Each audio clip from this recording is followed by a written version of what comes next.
বিসমিল্লাহির রহমানির রহিম। আসসালামু আলাইকুম।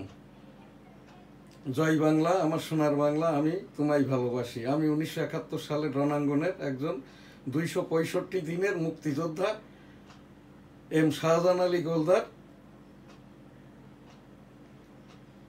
MFF শ্রেষ্ঠ, অর্থাৎ 1971 সালের রণাঙ্গনের 265 দিনের মাইনর ফ্রিডম ফাইটার শ্রেষ্ঠ এম শাহজাহান আলী গোলদার।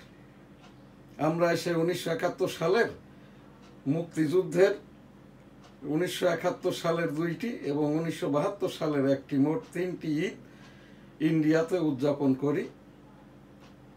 অতঃপর আর কি 2025 সালের এই যে ঈদ উল ফিতরের এবার আর কি আমাদের যেটা এই যে 57তম এখানটাই আর কি, এবং সর্বমোট আর কি 113তম এই যে ঈদ। ঈদ মুবারক, ঈদ মুবারক। রমজানের ওই রোজার শেষে এলো খুশির ঈদ। ঈদ মুবারক, ঈদ মুবারক।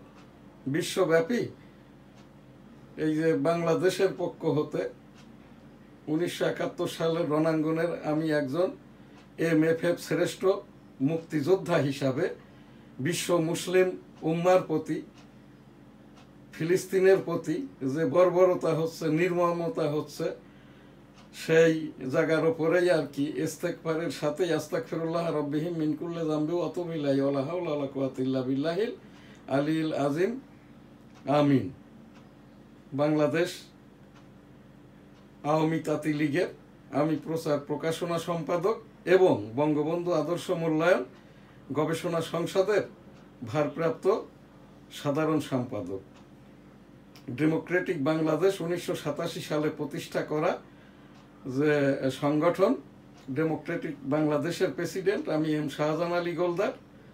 ছাত্র জনতা সরকার 2024-এর এই ওপরেই আর কি বাংলাদেশের মাননীয় প্রধান বিচারপতি বরাবর উপস্থাপনা আর কি এই যে ঈদকে নিয়ে, সন্ত্রাসকে নিয়ে, মুসলিম ধর্মকে নিয়ে, পাক কালাম হাদিসকে নিয়ে আর কি এই যে যেটা জামাত ইসলাম এখন কোনো সাংবাদিক সংগঠনই নয়, এই যে জামাত ইসলামের শফিকুর রহমান এবার আর কি বাংলাদেশের জাতীয় ঈদগাহ এবং এই বাইতুল মুকাররম জাতীয় মসজিদ, এখানে বরাবরই আর কি কমপক্ষে 6টি জামাত হয়।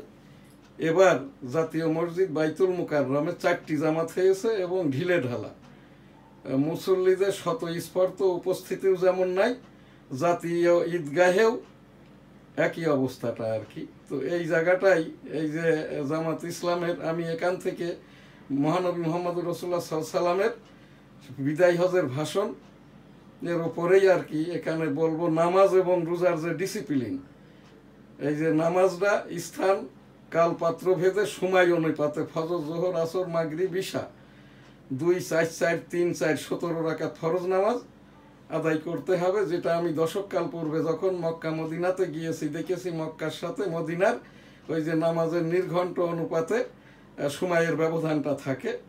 ওই রকমটা ভাবে রসুল সাল্লাল্লাহু আলাইহি ওয়াসাল্লাম যখন মেরাজ গমন করলেন, তার আগেও রোজা ছিল, নামাজও ছিল, ডিসিপ্লিন ছিল না। আল্লাহ তাআলা কর্তৃক নামাজ এবং রোজার ডিসিপ্লিনটা আসে আর কি। রোজাটা রাখতে হবে রমজানের চাঁদ দেখে সেহেরি খেয়ে, এবং এই যে শাওয়ালের চাঁদ দেখে এই যে ইফতারির মাধ্যমে রোজা ভঙ্গ করে এই যে ঈদ আদায় করতে হবে।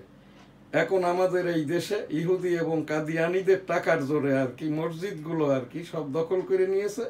সৌদি আরবের সাথে মিল করে নয়, এটা আর কি ওই কাদিয়ানি, ইহুদি এবং ইয়াজিদি কায়দায় আর কি।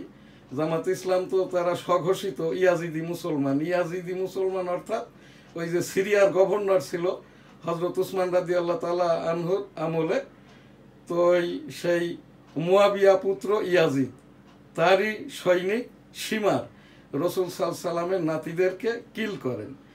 রসুল সাল্লাল্লাহু আলাইহি ওয়াসাল্লামের নাতিরা ইরাক যাচ্ছিলেন আর কি তাবলিকের দাওয়াত দিতে। সুদ, ঘুষ, জেনা, ব্যভিচার, কন্যা সন্তান পুঁতে ফেলা এগুলো নিষাদ করার জন্যই আর কি সেই তাবলিগটা করতে পৌঁছাইতে পারে নাই আর কি সেই ইয়াজিদি মুসলমানই কিন্তু এই যে জামাত ইসলাম। এই যে ডাক্তার শফিকুর রহমান উনি জাসদ ছাত্রলীগ করতেন, আওয়ামী লীগ করতেন। এখন জামাত ইসলাম কোনো নিবন্ধন নাই, রাজনৈতিক দলও নাই, প্রতীকও নাই, হাদিস কোরআনের আলোকেও চলে না। এই পথটিও কিন্তু এই শফিকুর রহমান বাগিয়ে নিয়েছে পথ, এবং এখান থেকে যেটা রসুল সাল্লামের প্রকাশ্য হাদিস, তোমরা অন্যের পদবি ব্যবহার করিও না। এইরকম এই যে বৈষম্য মাওলানা মিজানুর রহমান বলছেন আজাহারি, মুজাহারি, বাবুনগরী, মক্কি, মাদানি, এটা রসুল সাল্লামের হাদিসের খেলাফ। তোমরা অন্যের পদবি ব্যবহার করিও না। আর এরা তো অন্যের পদবি নয়, অন্য শিক্ষা প্রতিষ্ঠানের ডিগ্রিটাই আর কি পদবি হিসেবে ব্যবহার করছে। যেমন বলছে আজাহারি, আজাহারি মানে মিজানুর রহমান। এখানে এই যে ডাক্তার, ডাক্তার মানে শফিকুর রহমান। ডাক্তার কোনো পদ পদবি হতে পারে না, এটা থ্রেট। এবং এই ডাক্তার শফিকুর রহমান বলছেন কি ধর্ষণ মানবিকতার ওপরে ছুরিকাঘাত, এটা ভীতি প্রদর্শন করা। তো যাই হোক আর কি, এই যে ফিলিস্তিনি ভাইদের জন্য আমি সেই 1987 সাল থেকে আর কি এই ফিলিস্তিনিদের জন্যে ইস্তেগফার দুয়ার অনুষ্ঠানটা করে থাকি। আমি যখন 1987 সালে এরশাদ সরকার তখন চলমান, ওই তখনই আমার ডেমোক্রেটিক বাংলাদেশ যেটা গণতন্ত্র গবেষণা সংগঠনটা প্রতিষ্ঠা করি, এবং আর কি সেই থেকে ইস্তেগফার দুয়াটা করি ফিলিস্তিনি ভাই বোনদের জন্য। আস্তাগফিরুল্লাহ রাব্বিহি মিন কুল্লি যামবি ওয়া আতুবু ইলাইহি ওয়া লা হাওলা ওয়া লা কুওয়াতা ইল্লা বিল্লাহিল আলিয়্যিল আযীম। রব্বুল আলামিন পাক পরওয়ারদিগার সেই ফিলিস্তিনি ভাইদেরকে মাফ করে দিন। সারা বিশ্ববাসীর পক্ষ থেকে আর কি এই ঈদের দিন উপলক্ষে আস্তাগফিরুল্লাহ রাব্বিহি মিন কুল্লি যামবি ওয়া আতুবু ইলাইহি ওয়া লা হাওলা ওয়া লা কুওয়াতা ইল্লা বিল্লাহিল আলিয়্যিল আযীম। আমাদেরকে মাফ করে দিন, আমিন। আমাদের এই দেশের এই মাওলানা সাহেবরা তাবলিগকে আড়াই খণ্ড করেছিল। আমার এই এনএসটিভি, আমি যখন আমার পীর সাহেব হুজুর মারা যায় তখন থেকেই আমি পীর বা এই যে শিক্ষক, আমার পীর আলী কলিক চরমনাই পীর সাহেব ফজলুল করিম সাহেব, আমার পীর সাহেব মরহুম হাজি মাওলানা সৈয়দ শামসুর রহমান মাগুরাতে বাড়ি ছিলেন, সারা জীবন সারা বছর তাবলিগ করে বেড়াতেন। সেখান থেকে একটা আমলি আর কি আমি সেই এই 44 বছর যাবৎ আমি মৌতের হালতে থাকি, এটা আমার কাফন। তো এই জায়গাটাই আর কি যখন হুজুর মারা গেলেন তখন থেকে আমি এই যে ধৈর্য ধৈর্য ধৈর্য